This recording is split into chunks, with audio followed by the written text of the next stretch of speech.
All right. Find the equation of an exponential function given two-order pairs. Okay. If you're given two-order pairs, how do you find the exponential that goes through those 2 points? Okay, so you're told that an exponential function of the form f t equals abt goes through the points 1 and half and 2 and 1/8. Find the exponential equation. All right. So we're not going back to the beginning. Um, I'm going to just first write out by inserting, this is my input, and this is my output.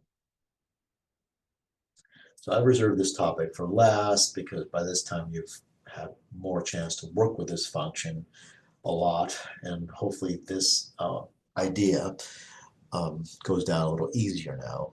I think usually people put this at the very beginning and it's just too much. People just freak out. So I decided to not do that.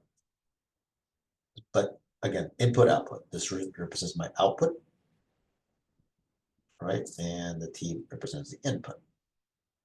The whole thing here is the output, the whole symbol. So what I have is 1/2 is equal to, and now I have A, B, and when my input is 1. So that put that information into the first one. Then if I do it again, input now is a 2, but the output is 1/8. So I have the following. Right. So I'm going to give you step by step how we should do it. Your textbook has a different approach. If you like that better, take a look at it. But I'm only going to do one approach here. I think the one that's good for this process. Your book has a more general approach or works for everything. But being general is not exactly the best for this one. So what's happening is I have 2 unknowns I need to find. Okay. Because everything here is being multiplied, what I'm about to do is I'm going to create 2 ratios. And now this is going to be important. I'm going to choose the expression here with the highest power to go on top of the numerator, like so. Then below it, I'm going to put its output, which is 1/8. And this is like a proportions problem. On the other side, I'm going to put, actually, no, let's not do that. I forgot my own process. Come over here, and its corresponding output is 1/8. There you go. Okay. Now, proportionally speaking, I'm going to do the same thing here. Because these two are equal, right? That's the idea. I mean, this expression is the same thing as that expression. That's what the equal sign means. It means that if I did this, because these two are equal, then we should have equality. So these two are equal, these two are equal. So when you take the ratio of both, this whole thing should be equal. That's the logic. Also, again, this is higher power than this. The higher power goes on top. So how does that help us? First of all, by taking a ratio, I see that the A's, A over A is the same thing. They cancel out, and that's what we want. We have too many variables. I need to bring down the variables. Now, the second thing is because if you put the higher variable on top, all of a sudden it makes canceling easier. So I have 2 B's here, I have 1 in the bottom, I cancel, and what I'm left with is just 1. What about the other side? Well, I'm going to just do some basic arithmetic. I got 1/8 divided by 1/2. So using arithmetic,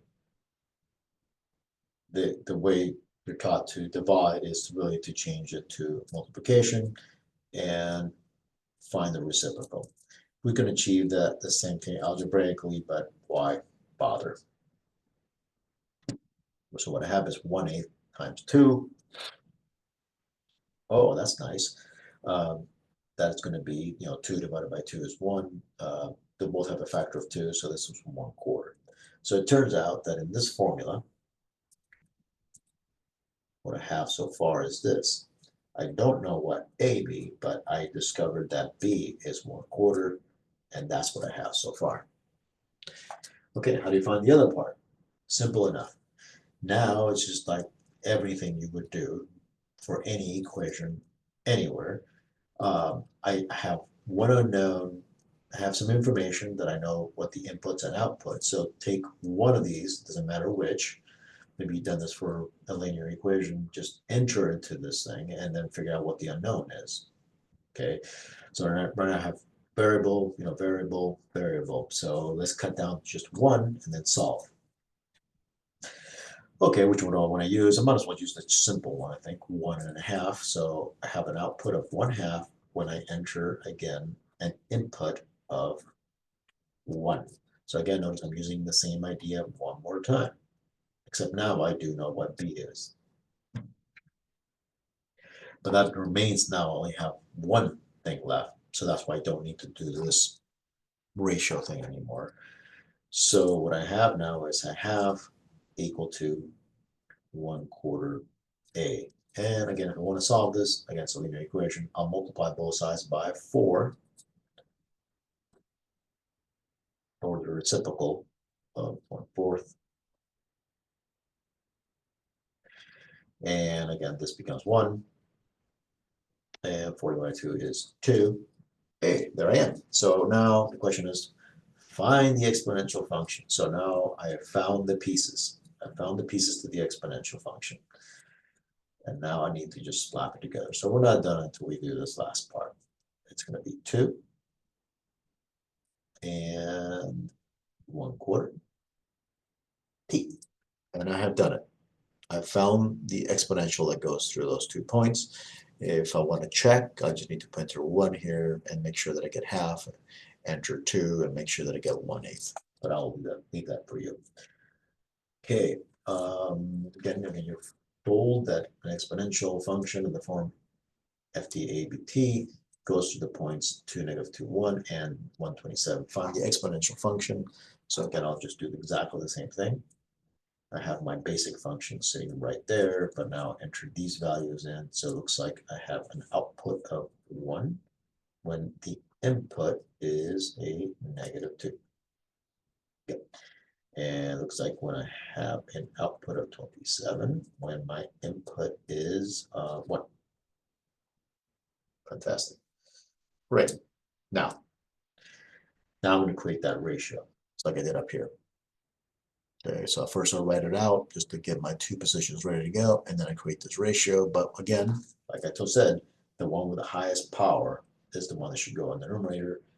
The -2 is smaller than 1, so this is the one with the highest power. So I'll write A, B to the first is equal to 27, and then ratio it out. Again, we have to keep these 2 fractions apart from each other, okay? And there's equal signs between them. And so here's AB to the -2, and that's going to equal 1. Oh, that's nice and convenient. So again, what happens? These A's cancel. I'm left with, and now I'm going to bring this again, this one to the numerator. So I got B to the first times B, and when I bring it to the numerator, this becomes positive. So when I bring the -2 becomes positive, I bring it to the top. It's just 27. So what I'm left with is B to the third is equal to 27. Great. What I recognize is, okay, I need to find the third root of both sides. So I'm just going to write it as an exponential to highlight that. So I'm going to take 1/3 of both sides, like so. These two undo each other. So 3 times 1/3 is 1. They're just the inverses of each other. And then 1/3 root of 27. If again, what number by itself gives you 27 3 times? If you multiply 3 times, the answer is 3, but let's just do it. 27. Boom. 1 divided by 3, and I get 3. So the B is 3. And so now what I have is, again, I like to just kind of just make sure that I have understanding of what is it that I have now, information I have. So I went from not knowing either constant to knowing one of them. And again, just like before, if you want to find the last constant, use one of the pieces of information. It doesn't really matter which. Let's say I decide to use this one, -2, 1. So that means the output is a 1, but my input is -2. Great. Now I just have to solve this. So what I have here is, again, if I bring it down, just to get an idea, make that positive, I get 1/3 squared. That becomes 9. But I'll multiply anyway. I'll multiply both sides by that denominator. Now I'm going to show this because sometimes I don't want people to get confused as to where things are coming from, because I have a fraction and a power. So multiply both sides by 3 squared. And of course, this I get 1. 3 squared is 9. 9 times 1 is 9. So 8 turns out to be a 9. So now I have the last piece. I'm ready to write my function. So the final function is going to be 9. And my b turned out to be 3 to the t. And that's it. I'm done.